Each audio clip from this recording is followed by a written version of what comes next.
pada waktu beliau Habib Saleh ini, ya, dikeluarkan oleh gurunya Habib Abu Bakar Muhammad Segaf Gresik, Habib Saleh dibawa ke Gresik. Pada waktu itu belum lahir Abah. Saya tanya sama Abah langsung waktu itu, ya, apakah Abah ada waktu itu? Abah belum ada. Mungkin Habib Abdullah belum ada juga, ya. Karena yang satu ini Habib Abdullah, Abah Nur, adik dari Abah, belum ada katanya. Abah waktu itu bilang sama saya, langsung saya tanya langsung, belum ada. Dibawa ke Gresik Habib Saleh. Itu pun Habib Saleh masih menutupin jati dirinya memegang amanah. Di masjid Habib Abu Bakar ini penuh orang mengharap bahwa dia yang ditunjuk oleh Habib Abu Bakar menjadi wali kutub.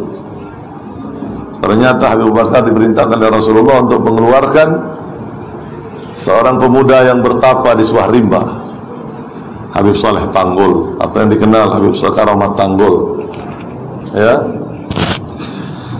Itu pun pada waktu beliau Habib Saleh pindah di sini, singkatnya, ya, dibawa Habib Abdullah, Abah Nur pindah di sini waktu itu. Singkatnya Habib Saleh masih menutupin. Ini orang-orang wali ini tidak moro-moro duar, dia menunjukkan jati, dia menutupi. Karena menjadi orang wali mastur itu lebih enak gitu loh dibanding wali yang masyhur. Kecuali kalau sudah diperintah, dibuka sama Allah Ta'ala begitu. Manfaatnya biar dirasakan orang banyak begitu. Kenapa? Kalau wali mastur ini tidak menjadi rebutan orang, dia bisa ibadah nyaman, ya, tidak ada tamu di rumah dia dekat sama Allah Ta'ala, ya, tamu-tamu jarang-jarang lah begitu, tidak begitu dinampakkan sama Allah Ta'ala. Paham sampean? Jadi dia tidak sedikit ibadahnya dia sama Allah, banyak ibadahnya dia sama Allah Ta'ala. Kecuali kalau sudah dibuka sama Allah Subhanahu wa Ta'ala, sudah manfaatnya agar dirasakan orang banyak, agar menjadi pemimpin orang-orang saleh pada zamannya. Di Tanggul Habib Saleh masih menutupin jati dirinya. Bahkan sampai umi saya sendiri tanya sama Habib Saleh, kenapa orang-orang sini kok biasa sama Abah? Kata Habib Saleh, orang sini banyak tidak tahu sama saya, kata Habib Saleh. Kalau saya mati nanti, dia akan tahu sama saya. Masih ditutup sama Allah. Kalau saya mati, dia akan tahu sama saya. Kalau sudah mati tahu. Habib Saleh ada beberapa orang aja yang ditunjuk menjadi imam, menjadi takmir masjid dulu, menjadikan seperti Bapak Haji Abdullah, Pak Maisa, Pak Abdullah. Ada lagi siapa ya? Lupa saya itu. Ya, tukang adzannya Habib Saleh itu. Ada beberapa orang itu yang Allah Ta'ala berikan usaha.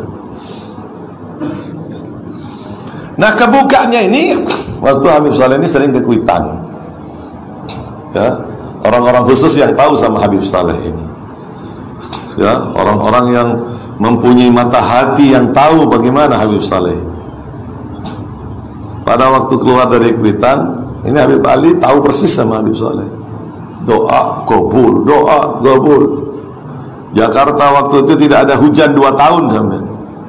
Ini orang istighosah sampean banyak luar biasa, kata Habib Saleh, tapi ikhlas dalam hatinya tidak ada satupun. Begitu Habib Ali meminta kepada Habib Saleh untuk berdoa turunnya hujan, Habib Saleh hanya berdoa. Setelah berdoa dalam sekejap mendung pada waktu itu, ya, mendung pada waktu itu. Saat itu juga hujan, dan saat itu juga Jakarta banjir sampai. Begitu Jakarta banjir, orang berbondong-bondong datang sama Habib Saleh. Habib Saleh, hujannya kebanyakan. Ini bukan dari saya, ini kata Habib Saleh. Setelah keluar dari Kuitang, nah ini kebongkarnya di sini. Kalau di dalam situ masih tidak begitu nampak. Ini begitu nampak.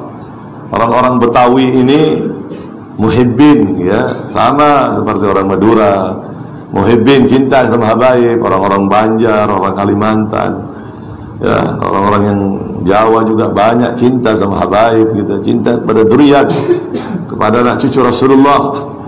ini anak bisu, ya. Habib tolong doakan ini, doakan. Khair kata Habib Saleh.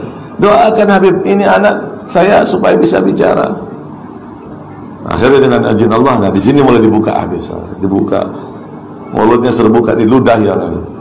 Saat itu juga berbicara. Abah, saya minta ini. Abah, saya minta ini. Abah, saya kaget apa? Oh, anak saya bisa bicara. Dari itu dunia gempar dengan adanya Habib Saleh. Dengan kekaromatan-kekaromatannya yang spontan. Ada orang wali itu karomatnya 1-2 hari. Ini Habib Saleh tidak, langsung. Makanya kalau Habib Saleh tidak mau sama dunia itu pantas. Karena semua dunia itu dibuka sama Allah Ta'ala, dikasih kuncinya dunia sama Allah Ta'ala Habib Saleh. Tak toleh sekali Habib Saleh. Beri tanah, beri orang, adalah mikir sekali Habib Saleh. Dah bikin dibuat surat apa sudah. Dikasih rumah, dikasih mobil, dikasihkan orang lain. Sampai-sampai ini sekarang ini di Jakarta itu ada beberapa emas, lantakan emas itu atas nama Habib Saleh. Cuman dikuasai oleh mafia-mafia, masih kasus sekarang orangnya itu.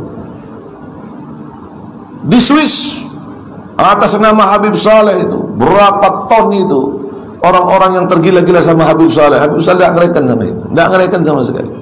Mama fikir fit dunya wala fikir fit tijarah. Saya tidak mikir dunia atau mikir dengan perdagangan. Tidak mikir sama sekali apa-apa sama yang Allah berikan itu dikasih. Allah diterima Habib Saleh. Kata bukan kayak wali-wali sekarang, kata Habib Zain, kandungnya kelun. Kalau ini penuh baru ngeper. Habib Saleh terus kasih itu. Ambil apa-apa dari bawah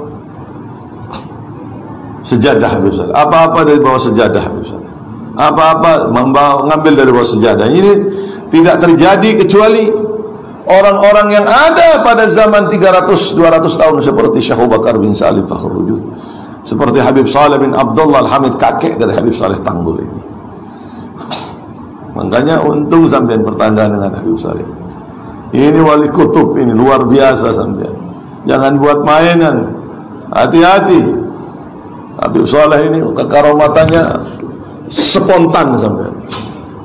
Bahkan beliau memberikan kabar gembira bagi mereka yang mencintainya, kabar gembira bagi mereka yang ikut mencintai Habib Saleh, datang kepada Habib Saleh. Man hadar indana lahul kasib. Siapa orang yang datang kepadaku, dia akan mendapatkan bagian, kata Habib Saleh. Tidak ada orang wali Bangala Tebunga itu. Masya Allah ya, mudah-mudahan kita dapat barokahnya ya.